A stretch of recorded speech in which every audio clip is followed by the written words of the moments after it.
listening to Faith FM, The Breakfast Show, and on the phone with me, I have John Vine, who is an ambassador at large for Samaritan's Purse.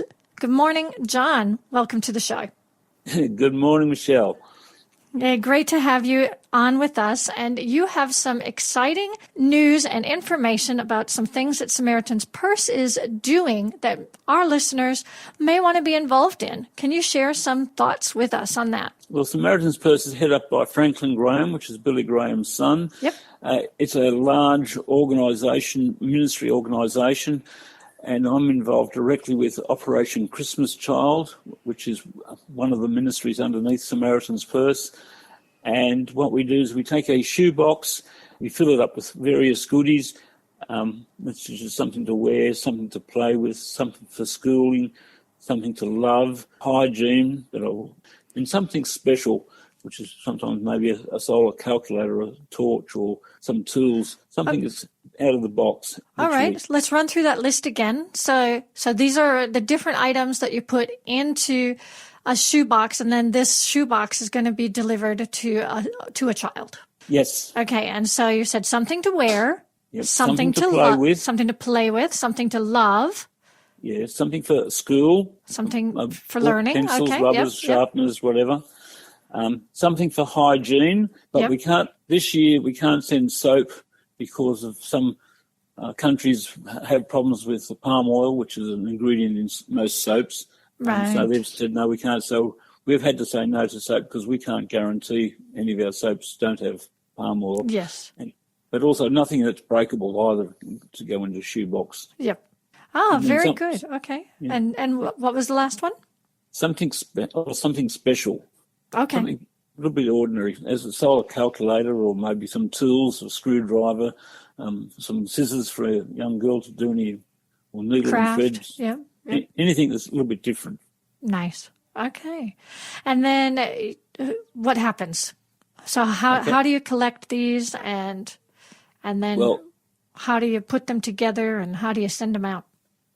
Okay. Well, people can contact the head office in Sydney on 1300 884468 or email, which is a long one, which is Operation Christmas Child, being one word, .org.au. Because we are Australian-wide, primarily. Some remote countries, some remote areas don't have box access collections. We also have a thing where people donate online, and the boxes are made up separately and then sent out in their name. But all that information is actually online or on the telephone. Yes. Okay. Yeah, I'm on the website here for Samaritan's Purse, and so tell us about Christmas Child. So this is the part that we're talking about now with the boxes. So just let's dig deeper into that. How did it even come about? And how can people connect? Right. Back in 1992, there's a bit of a war going on in Bosnia. And an English pastor had a heart for the children that were displaced because of the fighting that was going on. So he got his congregation to send some boxes over. Then he contacted Franklin Graham and said, look, this is a problem. I need some more boxes. Can you help me at all? And then the following year, Samaritan's Purse took over that ministry. And since that year, we have sent out more than 200 million shoe boxes. Nice. That's amazing. Yeah. Last year we did almost 12 million boxes in that 1 year, which was a new record for that year. And I say it goes to roughly approximately 100 countries each year, depending on what the circumstances are as what those 100 countries are. Okay, and so is it a literal shoebox size thing that people have to... So if I was to say I would like to do one, would one of these boxes get sent to me and then I fill it and then I send it back, or do I just send stuff and then you box it? How does that work? Okay. We have people scattered around the countryside that will have standard what we call printed shoe boxes, which has got Samaritan's Purse written on it. And the main reason for that is those size boxes we fit in 24 into a carton, and which that's for packaging and transport logistics. But if you haven't got access to that, if you had a standard shoebox, use that. In the old days, we used to use a standard shoebox and we used to wrap it up in Christmas paper and all sorts of things. But because of the odd size, we can't get all 24 boxes into a carton. So sometimes a carton might have 22 boxes in it or something like that. But, we do try our best to get as many boxes over there as we possibly can. Okay, and so where is over there? You said that these go to multiple countries. Where are they going to this year? Okay. Regards boxes from Australia, I'm not talking for the rest of the world, but because 11 countries provide these almost 12 million shoe boxes. Yep. But from Australia, some will go to the Ukraine, some Cambodia, Philippines, I think some of the Solomons, Fiji, Papua New Guinea, those sorts of areas. And because wherever we send the shoe boxes, we have field staff in those areas to do the distribution of the shoe boxes. So it's not just higgledy-piggledy, it's all very organised. One child receives one box in one lifetime, and that is actually recorded so we have definite numbers. We know who's got a box and who hasn't. Okay, yes. So just having said that, we've said 12 million boxes almost last year, but at any given time there's about 180 million kids eligible to receive a shoebox. Yeah. That is amazing. So why is it that you feel that this is the Christmas thing for us to get involved in? I guess there's so many options, and obviously we can take up more than one of them. We can do a whole bunch, but your passion is this one, and it's doing a great work. What have you seen, and why is this one so the thing that you've gotten involved in?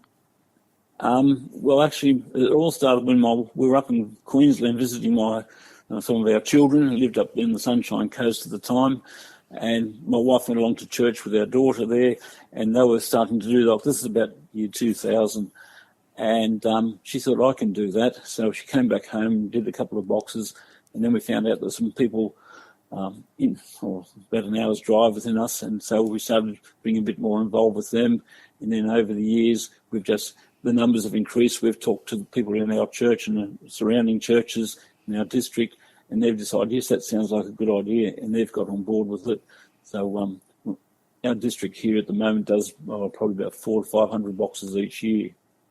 But when a shoe box is given out to a child, we have a little booklet, which is in whatever language happens to be their language for that country, and it's called The Greatest Gift.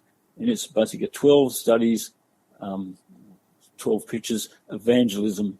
And after they've been giving out the shoe boxes and these little booklet, The Greatest Gift, they've asked, would you like to learn more with their parents' permission? And we can do you a 12-study thing, which we call The Greatest Journey, which is a discipleship course.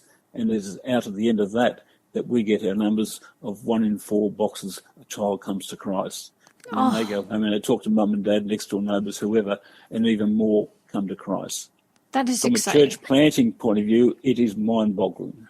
That is amazing. Wow, a quarter of the children choose to take up those Bible studies. Yeah. And when these boxes are given out, there's no discrimination as to who those kids are. They just happen to be kids who are in that general area. They could be any particular faith or no faith at all. They could be rich or poor, it doesn't matter. So there's just given out to the children, and then there's the staff there that do the follow-up, that where all those numbers come from. Nice. So you say you have field people. So what are the field people in these areas doing? Do they just go in for the Christmas season? Are they there year round? Is this those countries are their mission field that they just stay in, or is it just a seasonal thing? No, those staff are there full time. Nice. And usually I'll call them, there might be a few imports from head office or whatever for administration purposes, but the rest of them are all local people from those particular countries. Is there any other things that you would like us to know about Operation Christmas Child?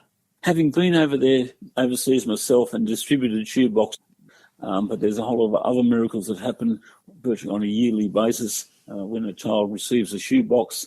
One quick story is there's two boys about 9 years of age, the best of mates, closer than brothers, and one boy, amongst other things, in his shoebox got a pair of shoes. His best mate, amongst other things, got a pair of socks. What's significant about the story is out of those two boys, one had a right leg and the other one had a left leg. Oh, yep. Now, and I tell stories like that over and over and over again. There's a fellow in Western Australia, he was doing processing and he took his glasses off to put them down the front of his shirt because he didn't need them for close-up work. And he, at the end of processing, he went to look for his glasses and he couldn't find them. And he decided after much searching, they must have fallen into one of the boxes. Well, he'd probably done 50, 60 boxes that day and they were different ages and boys and girls, so he had no way of tracking.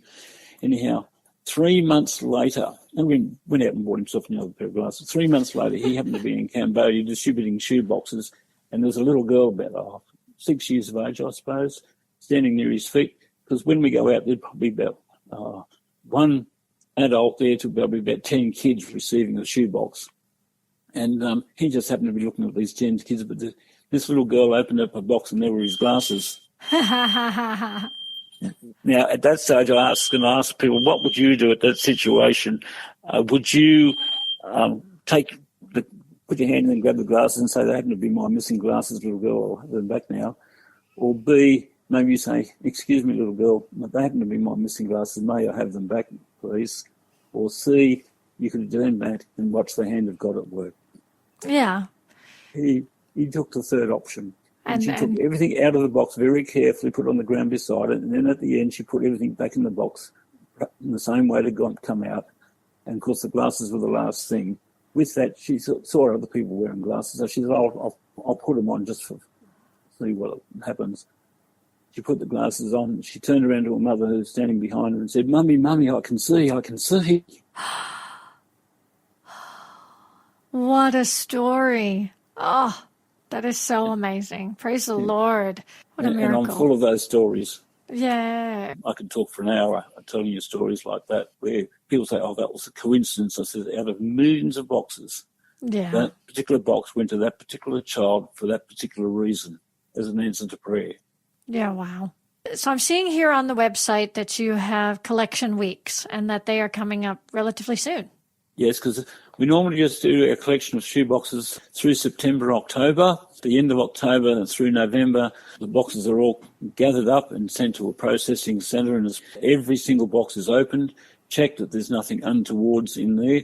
Like we don't want to scare. We don't send anything that's got a war phobia thing against it. Like some kids might send a toy tank or something, or some clothes that got camouflage and patterns on them. To some of the kids there, that is terrifying. Okay. So we need to be mindful that we don't terrify the kids while some of the guests are sending over there.